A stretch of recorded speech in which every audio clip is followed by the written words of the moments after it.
الله أكبر الله أكبر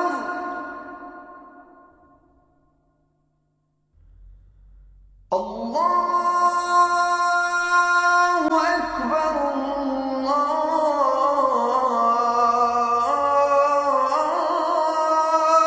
أكبر. Welcome to Let the Quran Speak. My name is Sophia, I'm your host. The aim of Let the Quran Speak is to help you gain deeper insights into Muslims and Islam, as it is practiced here and in other parts of the world. In this episode, we comment on two events: the Bangladesh factory tragedy, in which hundreds of workers died, and the Boston Marathon bombing. We turn our attention first to Boston. Did Islam influence the Boston bombers?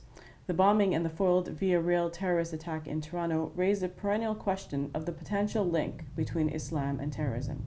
Why is it the case that some Muslims living in the West are turning to terrorism? What are their motivations? And is there any justification for their actions? Do Muslim leaders have a role to play in combating the ideology behind terrorism?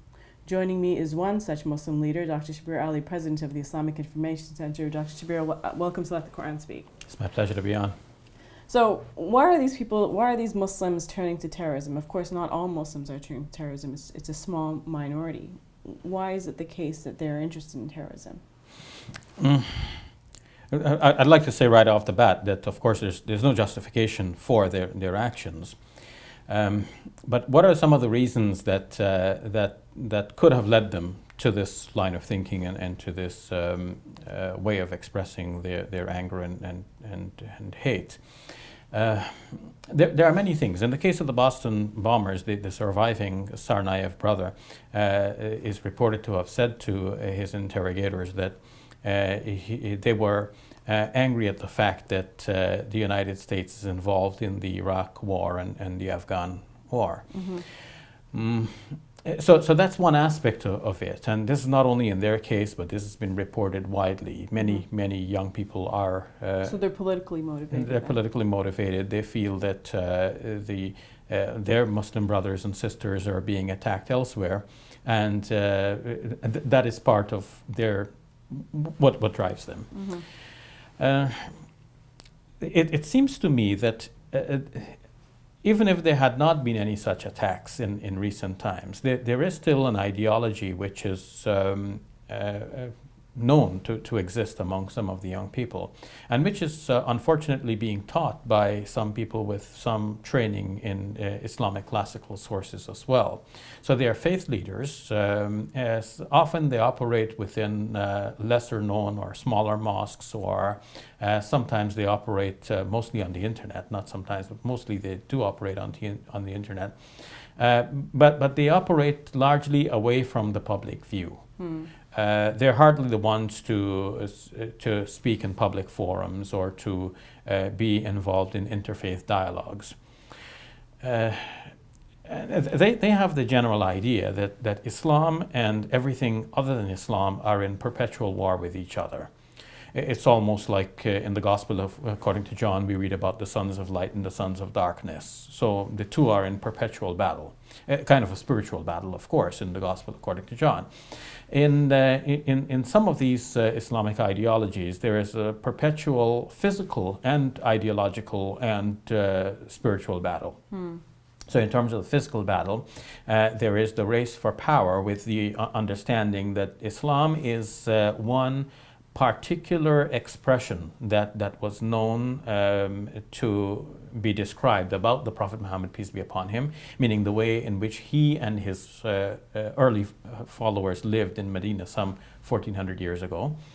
And the idea is that this has to be implemented, replicated, and almost imposed everywhere else. So to do that, the only way forward, it would seem to these persons having this sort of idea, is that you have to gain power in order to be able to impose a society like that. Mm-hmm. And it seems like power through possibly violent means is acceptable to them. Yes, of course, this is how you maintain power. If you want to impose something on people, you have to have the physical strength to do that, and the weaponry that will be commensurate with the demands of modern times. And of course, you have to maintain that power continuously because people might rebel against you. As opposed to, let's say, if you use persuasion, and this is where I think the ideology is totally wrong. You can also you can also gain power and maintain power through persuasion, right? As in democratic states, right? There are governments that are in power because of being elected by the people. Yes, of course, they use their powers of persuasion, but even if they fail to persuade, they allow the freedom of people to prevail. So people are free to differ, free to oppose the government even, with the stipulation that such an opposition does not render the whole state into a chaotic situation. So as long as we can maintain the best for all people, or to ensure the greatest degree of happiness for the largest number of people, then we allow for dissension and for people to voice contrary opinions. So this ideology that you're talking about, to come back to that, is it within the Islamic tradition? Does it come from within the Islamic tradition? In a certain sense, there is a basis for it in classical Islamic theology. And that too evolved within a certain context that we have to look back at from our new vantage point, and we have to see the distance between our present circumstances and that situation that gave rise to this ideology. So what gave rise to this ideology? I need to go even beyond, farther beyond this ideology to further explain why I think this ideology is wrong. I spoke about persuasion. What the Prophet Muhammad, peace be upon him, actually did was that he didn't come into the world with an army of soldiers dropping out of heaven to impose a certain way of life on the people. He used the power of persuasion. Well, to put it another way, he did what we call in Arabic da'wah. He called people to the belief in one God. And he did that for 13 long years, in the years in which he lived in his hometown following his prophetic call. That was in Mecca.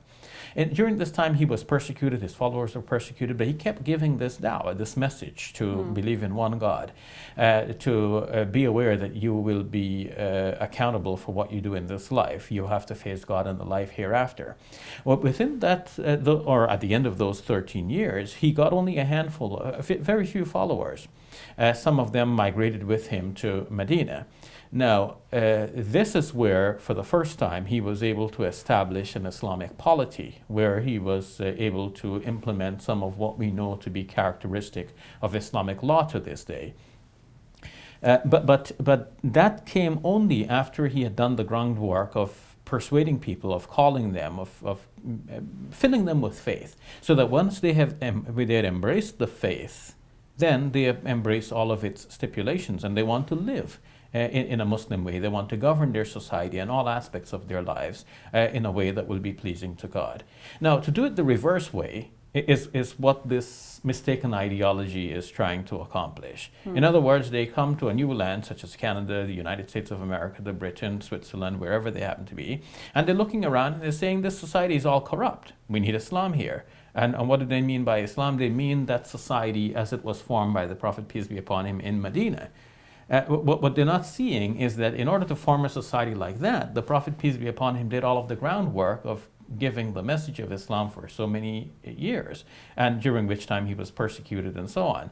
So our friends do you think they're misunderstanding Islamic history then? Yes, they're misunderstanding and misreading that history, and they're thinking that now we just have to impose Islam wherever we go, and the way to impose it is by gathering force and then making sure that people will listen to that force. So how do you respond to individuals like this who look upon Muslim leaders as not having credibility, perhaps, not, perhaps pandering to the political powers and not necessarily caring about the Muslim community? You mean the youth who may have that sort of ideology, Yes. thinking that they These need to be at war? extremist ideologies, yes. So they think they ought to be at war with everyone else, and if they look at a Muslim leader who is not supporting their view, they think, yeah, the Muslim leader here has sold out, he doesn't seem to understand the classical sources. What Muslim leaders do need to do is to show that we do understand the classical sources, But we understand more than what the classical sources say on the surface. We understand the history behind these sources. We know how these books came to be written. We know when they were written. We know by whom they were written. We know the nature of life at the time when these books were written. Let me say something just about the nature of society at the time.